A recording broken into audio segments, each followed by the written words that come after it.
How did Iowa do this? Iowa stunned South Carolina, who was minus 800 to win.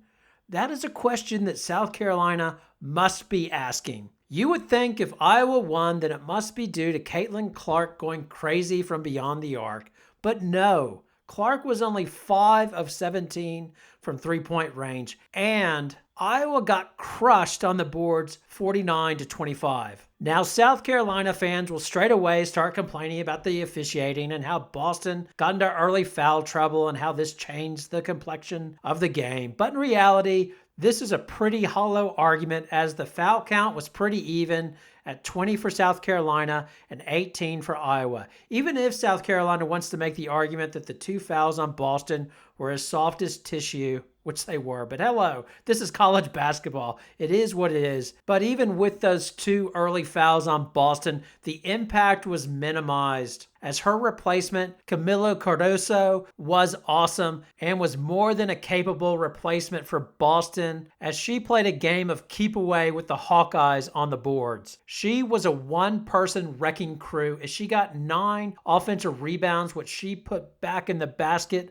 with stunning efficiency as she went 7 from 9 from the field. So again, how did this happen? How did Iowa win? Well, yes, Catlin Clark. But again, even with Clark scoring 41 points, 6 rebounds, and 8 assists, even with that ridiculous stat line, she was not really her devastating self from 3. But the threat of her hitting 3-pointers, much like Stephen Curry, just opens the game up for Iowa and makes them especially deadly in 2 areas, in transition and in pick and roll. So first, let's take a look at transition. This is demonstrated early on in the game at the 6:11 mark in the first quarter.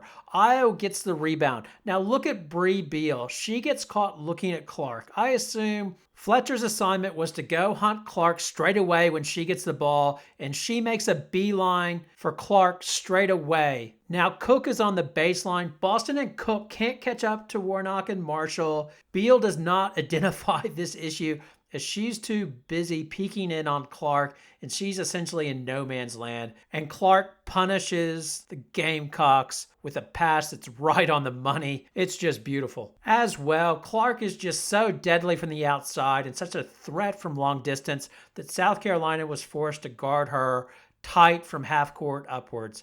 And this sets up the pick and roll, which South Carolina was unable to solve pretty much the entire game. Again, this is demonstrated early on at the 5:45 mark. Fletcher's on her tight, 3 feet outside the 3-point line. And then this sets up the pick and roll. Fletcher gets picked, and then Clark takes Boston to the hoop. Staley then goes to her bench, and it's next player up, Raven Johnson. Raven works with Cardoso, and they actually do a good job on the pick and roll. And this sets up Cook for an easy basket in transition. But then Iowa attacks straight away in transition as Raven is overplaying and trying to deny the inbound pass to Clark. And then Clark essentially goes straight away and gets a pass from Marshall. Just very good stuff from Iowa just to get Clark free. Raven was actually probably the best defender on Clark, but the disrespect for her outside shot was initially crushing to the South Carolina offense as she missed her first 3-point attempt, and then she was just brutally after that disrespected by Clark, who wouldn't even come out on her, not even near. She at one point she even just waved her off and said, "I don't need to bother with you." To Raven's credit, she did eventually start shooting in the second half and was one of the reasons they were able to make a comeback, as she went 3 from 6 from beyond the arc. To me, it seemed like Raven Johnson was the one defender that Staley seemed to have the most trust in, that was able to stay in front of Clark. I mean, you're not going to stop Catlin Clark, even if you have a hand in her face. I mean, what are you going to do about this shot right here? Now, going into the game, I thought the matchup was going to be Bree Beal on Clark, and I thought despite Beal's reputation as a good on-ball defender, she would struggle to stay in front of Clark. Well, Beal got her chance to guard Clark, and that was in crunch time. To be precise, it was actually the 5:29 mark in the fourth quarter. Bree Beal went on Clark for the rest of the game.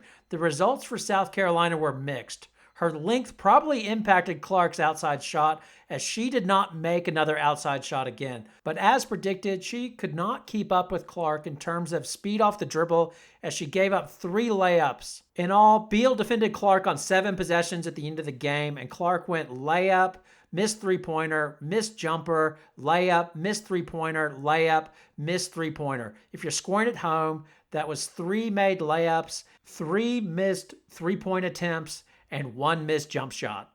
Now, trust me, I can go on and on about pick and roll and transition game and all the stats and show you clips and everything else.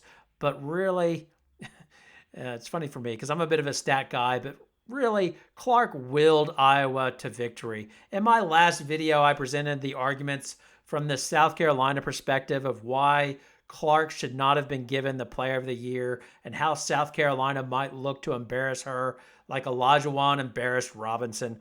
Well, in hindsight, I admit that video is laughable. By all means, if you're an Iowa fan, go back and hate watch my video and leave comments that I probably deserve. Clark dominated this game and made her teammates better to lead her team to victory and showed why she is the most valuable player in college basketball. Now, Kim Mulkey was asked about Catlin Clark, and she was obviously complimentary of her and said there's no player like her and went on and on. But the other thing she pointed out, she's 100% right, is she just makes everybody better. That's what makes her such a special player. Now, Mulkey has obviously started doing her scheming and trying to plan on how to stop Catlin Clark. I am curious to see how Angel Reese goes in the pick and roll and if she can actually do a better job, as her speed and length might be able to give her more trouble than Boston was able to do, as Boston really just did not have the speed